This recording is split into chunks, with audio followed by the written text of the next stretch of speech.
Hi, my name is David Lewis, and today we're going to talk about human sexuality. Yes.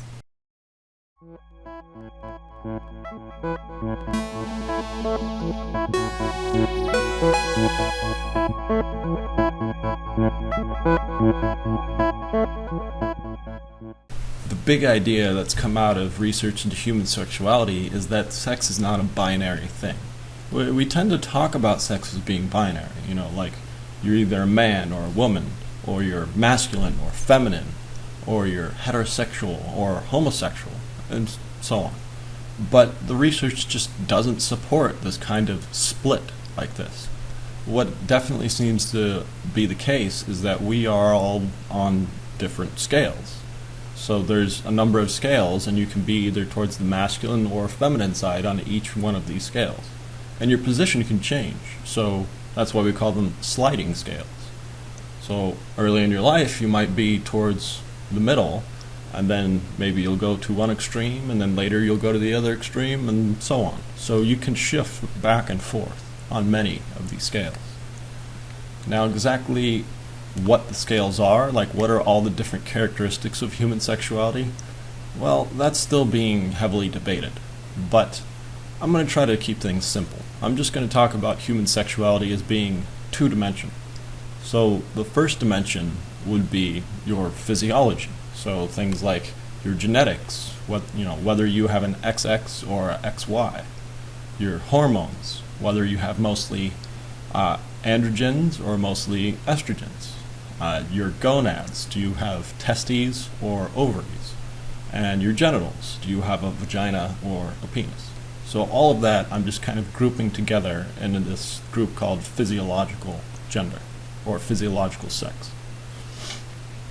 Then there's the psychological dimension, and that consists of many different things, like your gender identity, so your subjective sense of being more male or female. Your sexual orientation, so that just refers to the preferred sex of your, desired sex partner. Then you have other things like gender role, so just how you express your sexuality in an outward way. It's kind of like how you show your sexuality off to, other individuals. First, let's just talk about that physiological dimension. And one of the most basic components of that would definitely be your genetics. So the way that works is when a baby is conceived, it will get two chromosomes, one from the mother, one from the father. Now, if the baby gets two X's, then that baby's genetically a female. But if the baby gets a X from the mother and a Y from the father, now the baby is genetically going to be male. So it's definitely true that it's the father that determines the genetic sexuality of the child. Now, I'm not trying to say that the father has any choice. It's not like you, as a father, you can think male thoughts and then produce a male baby. It doesn't work that way. But the baby does definitely get that Y chromosome from the father. But just like all other genetic things, there are possibilities of mistakes. Every time you copy genetic code, you're always going to see some mistakes. None of us are perfect copies of our parents. So the specific kinds of genetic mutations that can occur with, human sex disorders would be things like Klinefelter syndrome, where a young boy will be born with two X's and a Y. And this boy will appear feminine, have undersized sex organs, and be infertile. Another genetic, mutation that could occur would result in something called Turner syndrome. So this is when a young girl, a girl is born with only a single X, and the consequence of that is that this girl will appear boyish as an adolescent. The next aspect of physiological sex I wanted to talk about is your hormones and gonads. So the gonads, those are the sex organs. Those are the organs that, produce your hormones.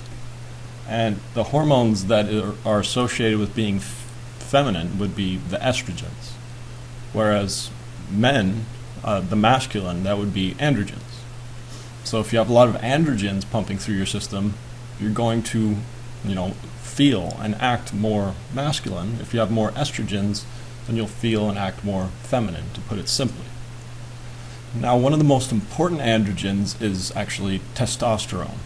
Testosterone is produced primarily within the testes. That's where it gets its name.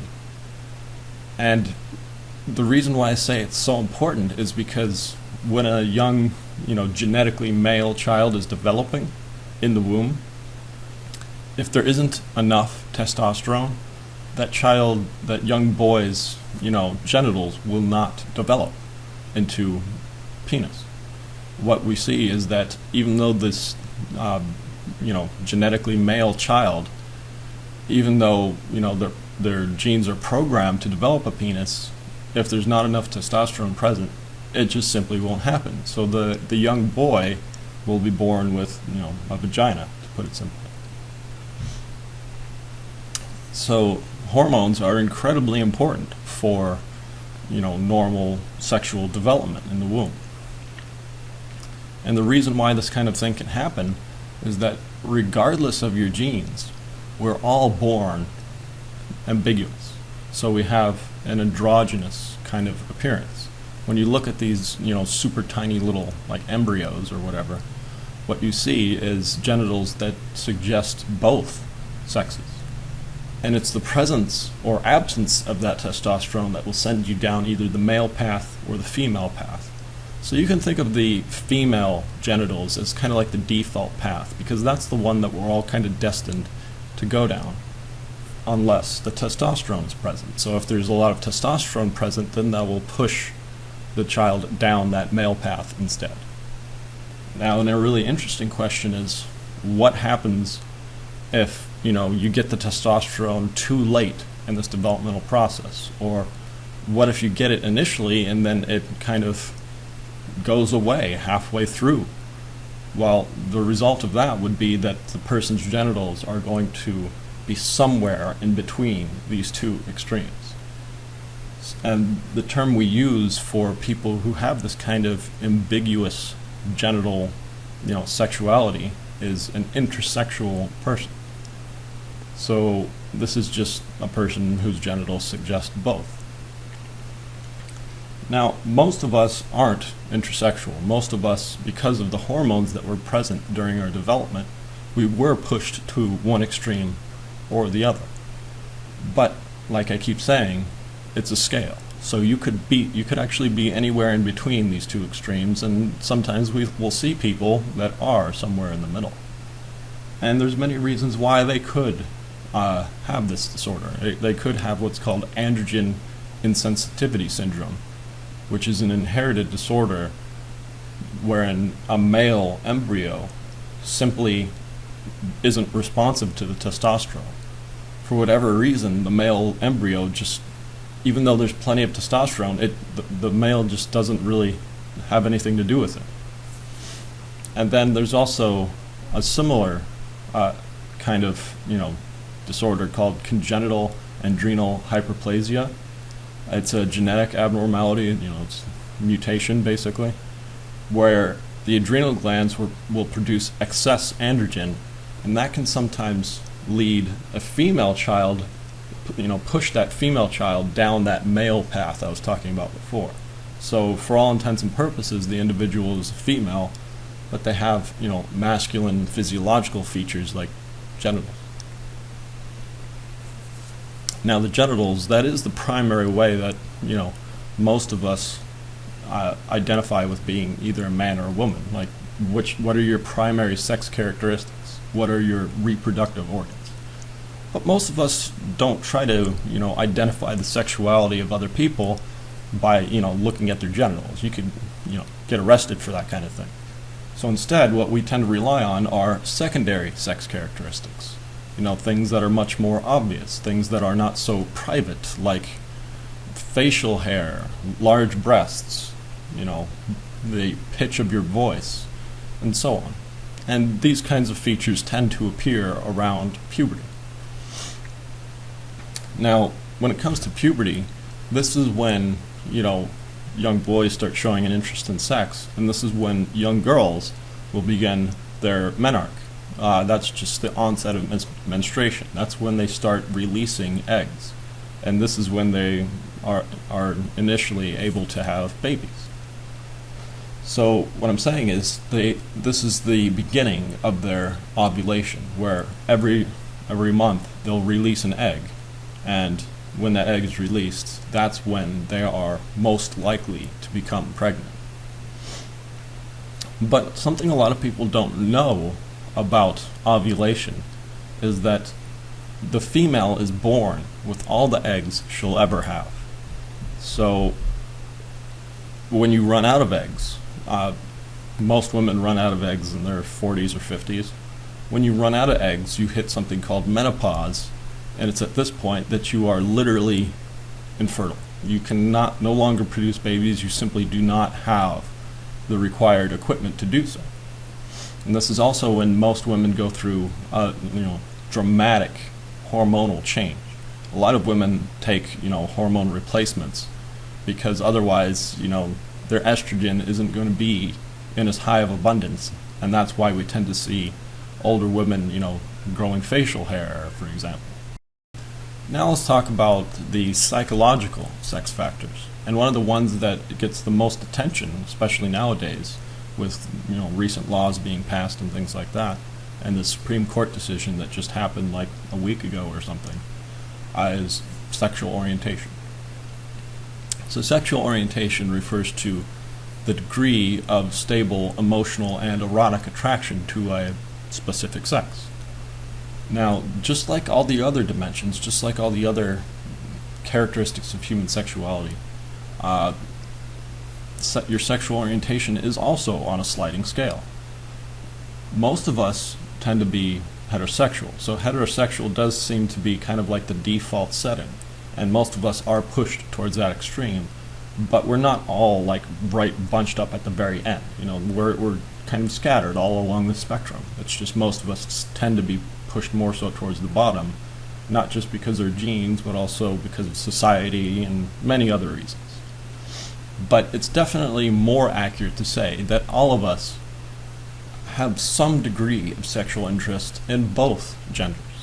It's just many of us tend to be more focused on one than the other. So we're all technically bisexual in that sense. But one other kind of sexuality that you might see is called asexuality. Now, this just means you're not attracted to either gender. You're literally off the chart. You're just not interested. And that can happen, but it's extremely rare.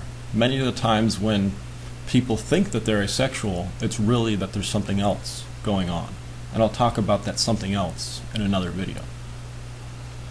But by far, one of the most heavily researched and most often debated aspects of sexuality is being homosexual.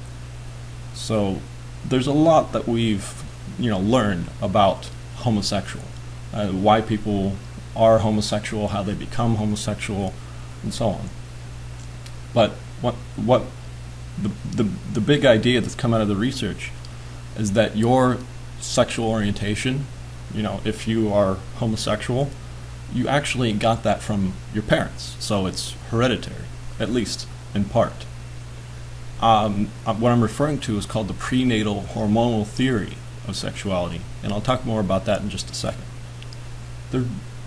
One of the other major goals of psychological research has been to address a lot of, common sense knowledge, to address a lot of the myths surrounding how people become homosexual. And it's definitely become clear through, doing a fair amount of research that being a bad parent, making the wrong choices or just being mean, it does not turn a heterosexual child into a homosexual. So bad parenting will not produce a homosexual child. A lot of these kinds of myths are the result of homophobic beliefs. Homophobia just refers to a kind of prejudice, fear, and dislike that's directed towards homosexuals.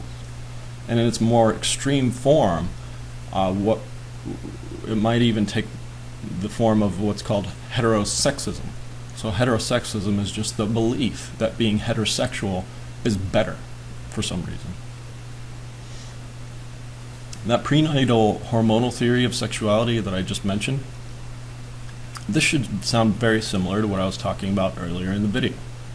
The whole idea of this prenatal hormonal theory is that being exposed to specific hormones in the womb can, at least partly, determine the sexual orientation of a child. So before you're born, your sexual orientation is already pretty much set. And this works in the same basic way that, your genitals are developed. Remember, when it comes to young boys that are developing in the womb, they need testosterone, otherwise they simply will not develop their male genitals. Same exact logic applies here. So young boys, they need to be exposed to testosterone to develop a stable interest in females after they're born. If for some reason they don't get enough testosterone, or they get the testosterone too late or something like that, then they're going to wind up somewhere in the middle.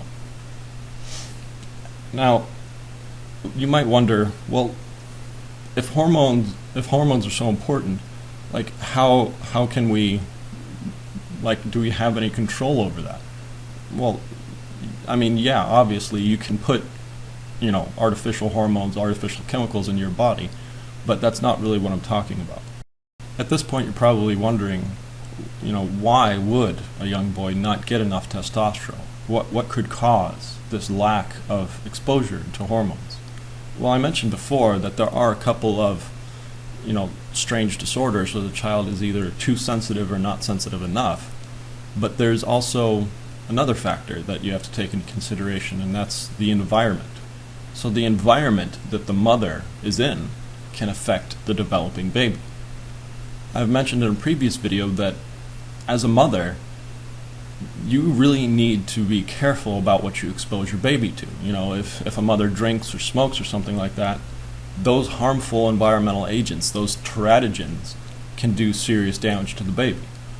Well, beyond these obvious things, you also just simply have stress. So stressful situations, if the mother's put under intense amounts of stress, then that can also affect the baby. And the basic logic is this.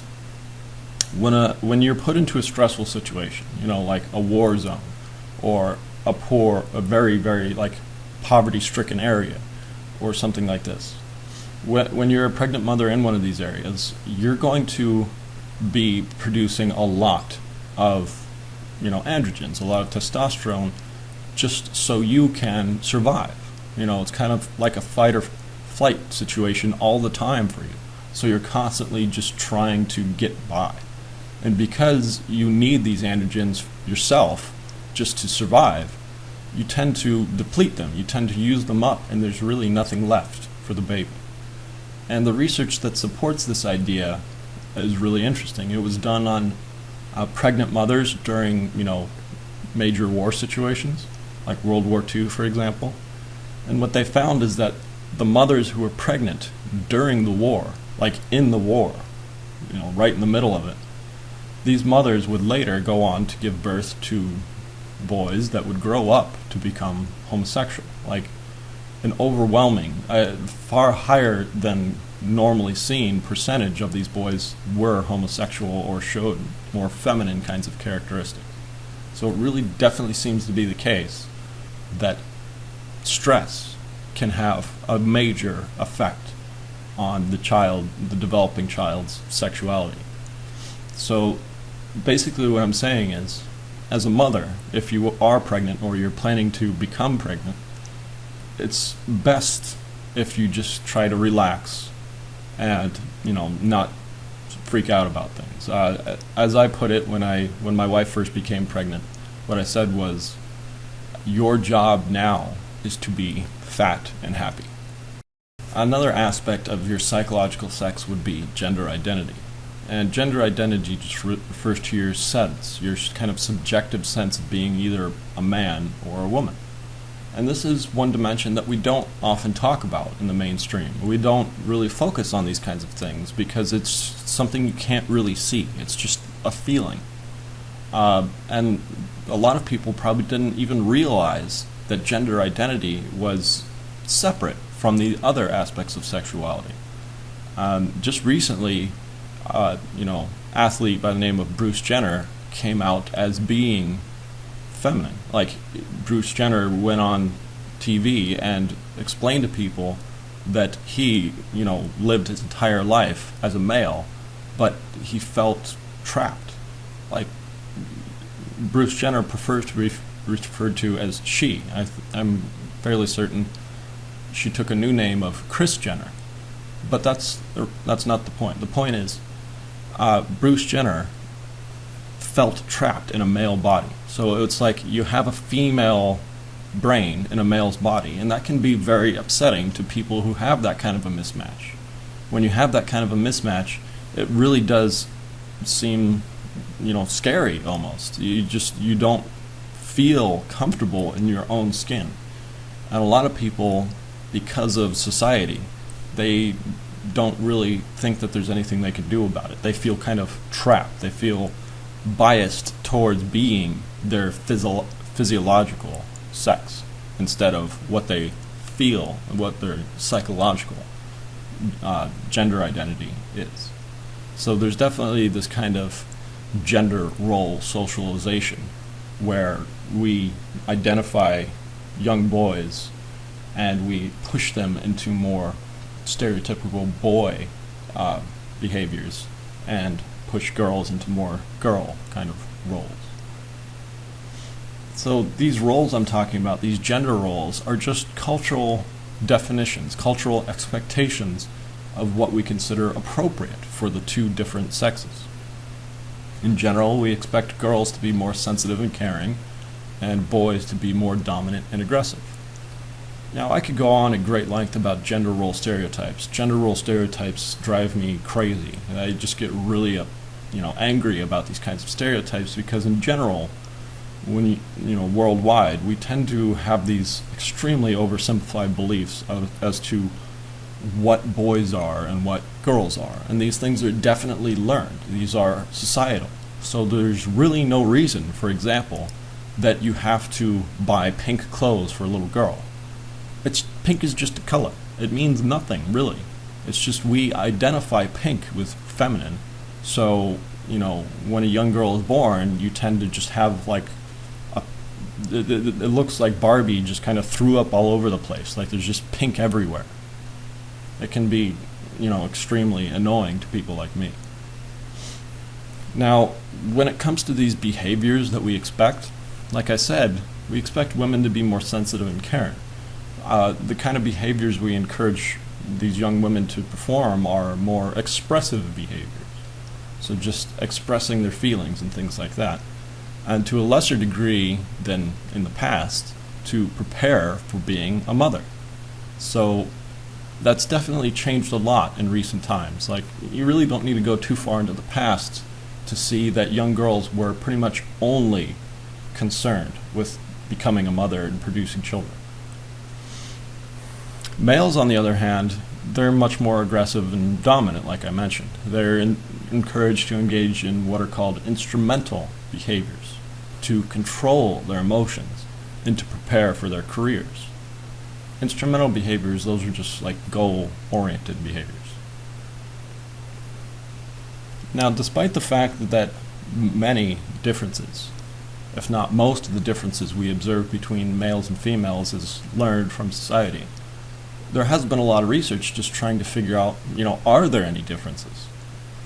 Well, here's a few of the interesting differences we've observed from doing all this research. And these might be in part due to, what you've gained from society, but it might also simply be your genetics and other biological factors. So, in general, women tend to have greater linguistic ability, so they can just communicate more effectively. Whereas men have slightly higher spatial reasoning ability.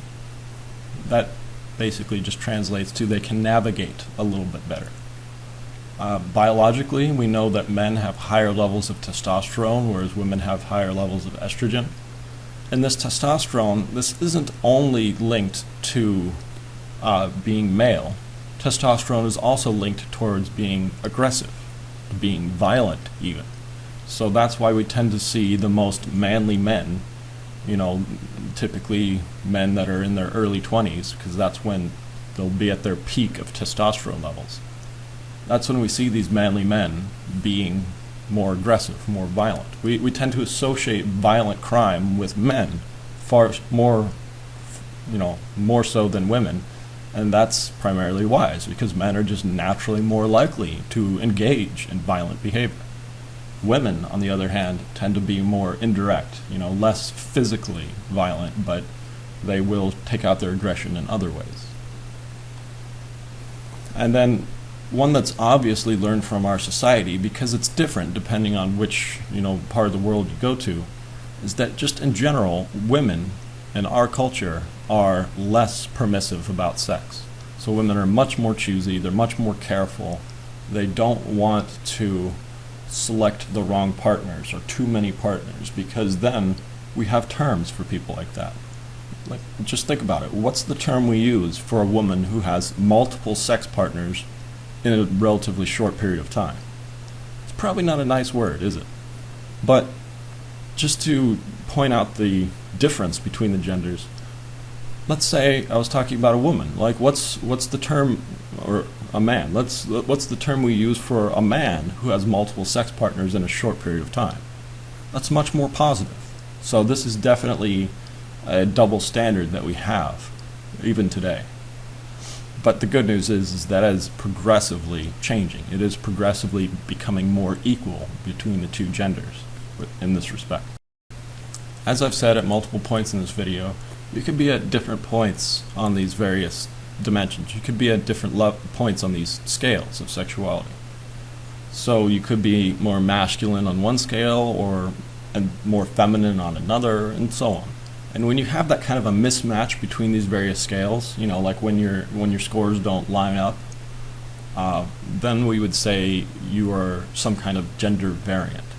So gender variant, that's just the term we use to refer to people who have a degree of mismatch between their various physiological and psychological sex characteristics. Now, in modern days, we don't see this kind of gender variance as a problem. It's not like it's a disease or disorder. It's not really something that you should concern yourself with trying to fix. But it is certainly unusual. Like I said, most of us kind of get pushed towards one extreme or the other. So being, at different levels on two different scales, that's just not very common.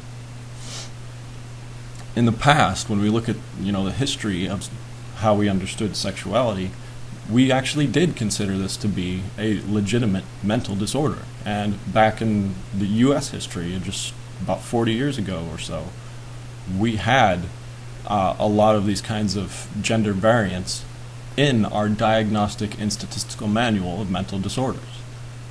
Well, obviously that's changed, and that's a great thing, because now we understand human sexuality to a much better degree.